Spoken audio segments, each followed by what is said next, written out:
Welcome back to this week's segment of Ask the Manager. I'm joined live with City Manager Jack Wheeler. Thank you for coming in today, Jack. Thanks for having me. Of course. So for those that don't know about the Child Advocacy Center, what can you tell us about it? Sure. It's an exciting initiative that we have going on in Steuben County. It's actually grant funded through the state for the next 3 years.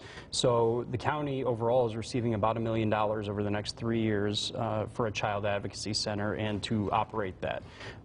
We get about 150 reports of suspected child abuse a month in Steuben County. So most of those aren't indicated, but you know, it's something that we have to look into anyhow, and we take all of those obviously very, very seriously and respond very quickly.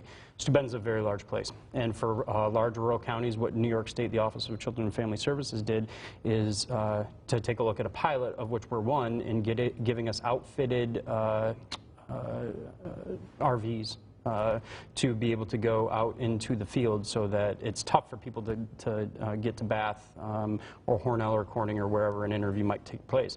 The goal is also to reduce the trauma on the child. So if there is a suspected case of child abuse, there's normally multiple interviews that have to happen with the caseworkers, with law enforcement, with prosecutors, with others. If we have a child advocacy center that's either mobile, or we also will have a permanent one in Bath, a stationary location, then we can have all of those professionals in one room at one time being able to talk to the child once, which really limits the trauma on the child in terms of having to be interviewed over and over and over and relive it again. So from an operational standpoint, it's a really cool thing.